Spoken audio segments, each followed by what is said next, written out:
Hello everyone, hope you're doing well. I'm pleased to be joined by Steve from the Redmen TV. How you doing? I'm good. I'm looking forward to the game. Obviously, our game against Manchester City's buoyed our spirits a little bit. So games can't come quick enough at the moment. Yeah, I mean, 7 goals at Ibrox helps you as well prior to that Man City game. But what do you make of your season so far overall? I think the easiest way to categorise it would be we've only put in one full 90-minute performance, and that was against Manchester City. People will look at that and say, actually, you beat Bournemouth 9-0. But the Bournemouth game, we can't draw any measurements from that whatsoever because they just were totally not at the races. Games like that are anomalies, and you can't really classify them in terms of assessing where your season's got to. But the game against Manchester City and the last 25 minutes against Rangers when they kind of caved in and we scored all the goals. It's a good way to be right now. It's not the Liverpool that you and I come to expect so far this season. We shouldn't be in 9th to 10th place, but it is what it is. We've had to find a performance, a 90-minute performance, which will give us a catalyst to change our season. And I think we did that on Sunday with a very professional performance and a really, really strong performance against, obviously, Manchester City. Do you still believe you can win the title? I'm going to say no, because I think to win the title, we need to go on a 15 or 20 game run of winning all of those games, which we've done previously. From this Liverpool team, I'm not convinced that is the case. They may go on to prove me wrong, but I would have said to you a year ago, we're quite capable of winning 15 games in a row because of the start of the season we've had. I'm not entirely convinced that is the case. But you can never say never because we overturned 14 points last season. And I think the World Cup will be a great leveler because there's going to be a big break right in the middle of the season. And I think it's fair to say that we'll all be chasing Manchester City and they're sending 14 first-team squad players to the World Cup. How many of them come back fit and able to continue at the level that they've shown us so far this season? So I think if you're in the mix off the back of the World Cup, then there'll be a few people who think they have a chance of winning the title, and we'd hope to be included in that. Are you worried about Arsenal and Tottenham? Just other clubs in general. Obviously, you've got Chelsea at the minute as well, but the two North London clubs in particular have started strong and they're looking strong for different reasons. Spurs are a bit boring to watch, but they're very efficient at what they do. Arsenal playing a little bit more entertaining football, but again, performing really well. You know, in the couple of seasons gone by, it's only really been Man City against Liverpool, essentially, and there's not been much in it. But now there's sort of new kids on the block, if you like. Are you concerned about them? I think as we talk now, at the time of recording, Arsenal would be the best of the rest in terms of what they've achieved so far. They could never have envisaged winning 9 out of 10 league matches and being top of the table, 4 points clear of City. That's a really interesting project he's got going there, and they've given him time and he's been able to make his changes and bring in some of the players he wants. Jesus was a massive signing for them in the summer. However, they don't have the know-how to go to the end of a title race. That would be my concern were I an Arsenal fan, to say it takes knowledge and it takes know-how. Have they got that? I'm not convinced. Is a 38-game season going to be testing on their squad? Absolutely. So whilst everything's great for particularly Arsenal at the moment, I think the big question is, have they got the staying power? And with regards to Spurs, defensively really difficult to play against. There will be games when they will need to be a little bit more cavalier to go and win games. They'll find difficult to break teams down, as they did Everton at the weekend. And it was only switching to 2 up top which made the difference for them. So I think Arsenal are better equipped of the two to go deeper into the season. But I think, you still look at Manchester City and they've got the know-how. They're a team of winners. They've crossed the line several times. And Europe won't have a massive impact on their season as such. Europe could have a big impact on Arsenal's season in terms of availability. You have to rest players. We've got, as I said before, we've got a World Cup coming up. Who comes back from the World Cup fresh? Their depth of their squad would be the biggest question mark for me. From seasons to players then, looking at the Liverpool squad, were you okay with the summer transfer window? Because a lot of neutrals, and I suppose Liverpool fans to some extent, felt you needed a midfielder. And I'm aware you've got Arthur in and you're not seeing him yet because of injuries and stuff. But are you happy with the squad, or do you think you're still lacking a bit of investment? I don't know any Liverpool fan that would tell you it was okay to leave the midfield as it is. Anyone, no matter how cynical, no matter how positive they are, we all to a man felt we needed at least one in midfield. Now, we went after Tuchemani, and that was progressing quite well. And then Mbappe decided actually I'm going to stay at Paris Saint-Germain. So Real Madrid switched their focus from Mbappe to Tchouaméni, and that was finished. That was our number one target in the summer, and had Real Madrid not interjected, we may well have got him. So yes, we still needed somebody. We asked about well, it's well documented that we asked about Jude Bellingham, and that's not on the table at all this season for him to be sold. So as with Liverpool's recruitment, it's all done through player profiling. We won't go and buy a player for the sake of buying a player, because if you do that, you end up like one or two of the other squads in the Premier League where you've got 25 decent quality players, but you're actually not sure what to do with them and you can't create a system. So we have a very, very analytical approach to our transfers, and have to be able to do certain things at certain times. The press has to be there. The recovery runs have to be there.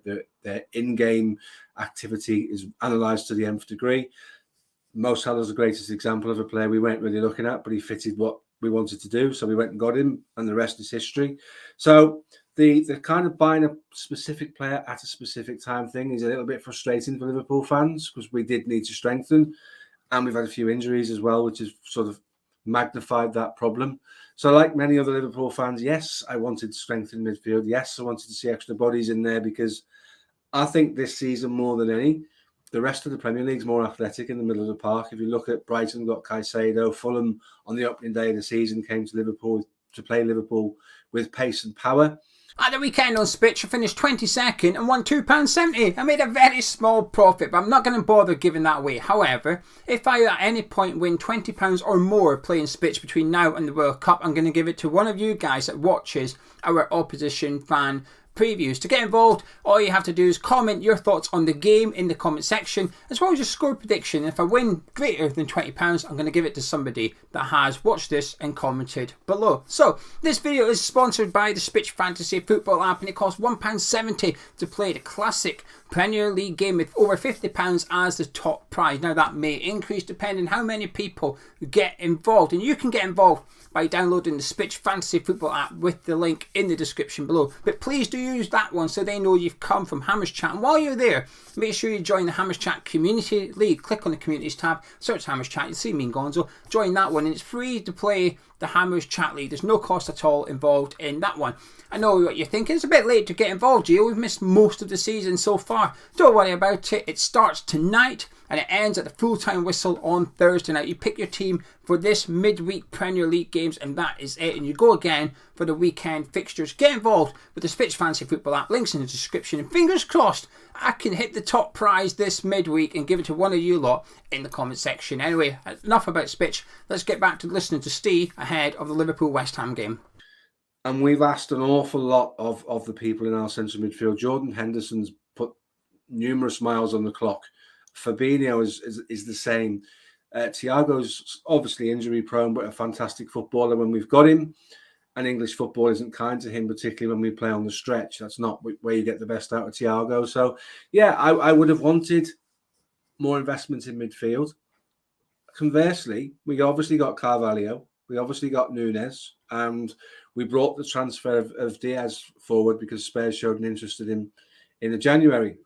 That's still over £100 million worth of investment, and there's a lot that's lost on a lot of Liverpool fans in terms of that's not a bad two transfer windows to spend £100 million on those players. And Calvin Ramsey obviously is a lot less a figure, but we bought in 4 players. So in some regard, yes, we did what we needed to do. In other regards, I think we're a little bit remiss in not bringing someone into the midfield. What's your thoughts on your team heading into tomorrow night then? Because you've got a lot of players unavailable as well. So could you give us a brief sort of team news for West Ham fans that probably don't keep up to date, but also any players that you consider to be in form heading into this game? Yeah, obviously the weekend's game has highlighted a few players who had a dramatic return to form, most notably Joe Gomez, who got everybody's man of the match and put in one of the performances that we knew Joe had in his locker prior to that horrendous knee injury. So nice to see him sort of back. We're reeling from the news that Diogo Jota is now not going to feature in the World Cup, such as his injury. So obviously he doesn't feature. I think for Liverpool at the moment, with the Diaz injury and the Jota injury, the left-hand side's the most interesting port of call in terms of who plays there. And I think it'll be young Carvalho who plays there. And I think to accommodate him, you may well see a 4-2-3-1 from Liverpool, because he's better suited to a midfield left-sided berth than a left winger's position. And then obviously the right back situation is up for debate always. Will it be Trent or will it be Milner? I suspect if Trent's fit, it'll be Trent. And then obviously West Ham will look at Liverpool's team and adjust their tactics accordingly. But an interesting performance from Fabinho at the weekend.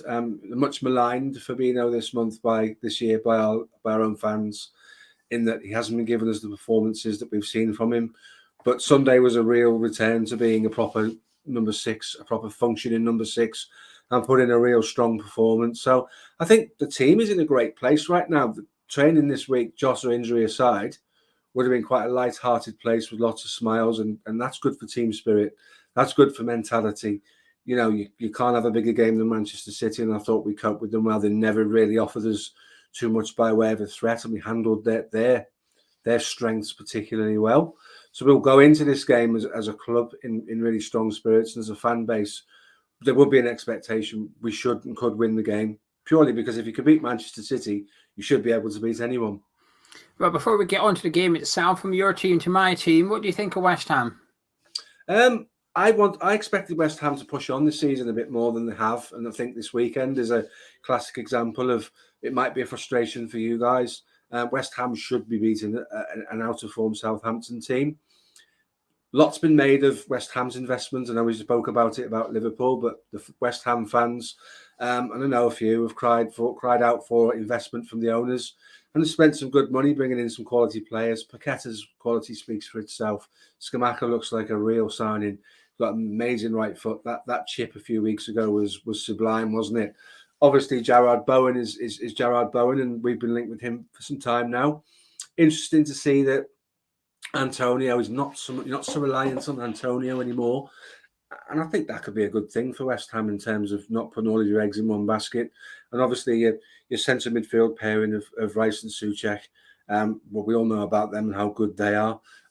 What was interesting, and I'll be keen to see your team when you come to Liverpool, is that you played with 5 fullbacks at the weekend because of injuries. We're kind of hoping you have to do that again, to be honest with you. But yeah, I think West Ham would like to be in slightly different positions where they are now in terms of pushing on and really knocking on the door for the next advancement, the next level in the Premier League, trying to break into the top 6. I genuinely thought they were approaching that point. But this season, when you buy a quantity of players, and you're finding out now that's not always a recipe for coherent football and a great system, and you often find that it takes time. Time costs you points, and I think at the moment West Ham's league position would be slightly disappointing, but I wouldn't expect it to be the same at the end of the season. It will come together. Moyes at his press conference earlier, he sort of hinted Kurt Zouma may return, but sort of suggested that Craig Dawson wouldn't. So it's difficult to gauge, really. Moyes can sometimes bluff when it comes to sort of players being available and unavailable for games. You'll often say someone's unavailable, then the media team will put up pictures of training and the guy's there in training running around, and Moyes has just said an hour ago, oh, he's not in training today, he's still injured. So the media team often slip up, but we might have Zouma back, but Dawson looks a bit unlikely, so you might get to see us play with only 4 fullbacks on this game instead of the 5. You spoke about a few players you admire there in particular, but you've been linked to Jarrod Bowen a lot, as you mentioned. When you've seen Liverpool linked to him, what's your sort of opinion been? Is it somebody you'd like to see to come in, or do you worry that it might be a bit sort of Shaqiri II, which is, he's good for the bench, but never really good enough for the first team, and he just becomes a bit of a squad player that lingers around? Or what's your thoughts on the Jarrod Bowen thing? I think Jarrod Bowen would be a reasonably good fit. He's a Klopp-type player. His work ethic is really good. He's a kind of a very consistent performer, which is what you need. I think his rise has been quite meteoric in terms of, nobody really heard of him before he came to light with West Ham. He's gone and pushed on and developed his career and taken it on. Is he a direct replacement for, say, a Mo Salah? No, probably not. Would we be required to play slightly different? Potentially, because I don't think he's as quick as Mo Salah. So what we need to make sure is we are able to continue with the transition, because in Núñez and Luis Diaz in particular, they're real speed merchants and they allow us to break really quickly. And that's the one thing that Pep Guardiola speaks of. Liverpool's transition is like nothing else on earth, and it's really difficult to play against. as good as Bowen is, and this is why I don't favour Harvey Elliott playing high, wide and right, is when it breaks down from corners or Alisson gets the ball, you need to have sort of extra set missiles aiming at the opposition's defence where you can outrun their defenders. And I don't know if Bowen gives you that, but that's not doing him a disservice. He's a talent, and he scores goals, and he consistently scores goals. And in a slightly different system, it absolutely would work for him at Liverpool, but I just don't think we're ready to change the system yet. I think that's fair. Right, let's turn our attention to the game at Anfield then. How do you see tomorrow night going? For Liverpool, it's a case of if you beat Manchester City on Sunday and then you don't beat West Ham on Wednesday, you look at Sunday and think, well, what was that about? Because that's a platform to build on to go forward. And if you want to play yourself back into the reckoning for, let's be honest, right now, top 4, and then into above that is a bonus and really depends on other developments around us, then games like this West Ham game are games we should be winning. Nobody likes to come to Anfield under the lights in front of that, in front of our crowd. It's a difficult place to come. Virgil van Dijk's not unbeaten there in 69 league games for nothing. It's a hard place to go. So if we've got aspirations of forming any kind of a charge towards the top end of the table, this is a game we absolutely should be looking to win. And I'm quite confident, given Sunday's performance, we will turn up and we'll give another good account of ourselves. Do you fear West Ham? Respect them is probably a better thing to say, because they have their danger. Scamacca, as I said before, looks to be an absolutely superb footballer and may eventually take over from Antonio as the #1 attacking force. Paqueta's a skillful Brazilian footballer, and who knows what he's capable of. And whilst he's still finding his feet at West Ham, he's capable of ridiculous moments of quality. Jared Bowen speaks for himself, and Souček is a goal threat. And with Declan Rice sitting behind those, you've got a nice screen in front of whatever back 4 it is you choose to play in terms of personnel. So I respect West Ham, absolutely. I think David Moyes has done a tremendous job there, and I think we found West Ham quite difficult in recent years. Most notably at your ground, we've had a couple of really difficult performances down there. But this is about Liverpool building some momentum, about building some intensity and getting back to doing the things that we want to do. So if we were sat here and somehow we could bring in some of the managers of yesteryear, Liverpool managers, they would be telling you, we worry about what we do, we don't worry about what the opposition are doing. And I'm a firm believer, if Liverpool's system works and we do what we need to do properly, pretty much everybody in world football succumbs to that. And we've seen that in the last 4 or 5 years. So a lot would depend on which Liverpool team turns up on during the game. Well, I think I've got a feeling as to where you're going with this, but can I get your score prediction, please? I think West Ham are a threat. I think it's quite conceivable they'll score, but I think Liverpool will win by the odd goal. So potentially a 2-1. But we're not going to sort of take West Ham lightly or disrespect them. They're a good side, and they come to Liverpool with plenty to offer, and we will have to put in one of our better performances this season to come away with 3 points, and that says a lot about the quality of West Ham, to be fair. Well, Steve, thank you very much. It's been an absolute pleasure. If you lot at home have enjoyed this, you must have done, because you're still here at the end of the video. Please do drop a like on it by clicking the thumbs up, subscribe if you're new around here, and go and check out Charlie will be doing a preview with Steve over on the Redmen TV as well. So check that out. The video will be in the description below as well as on your screen in about 5 seconds. We'll catch you in a bit.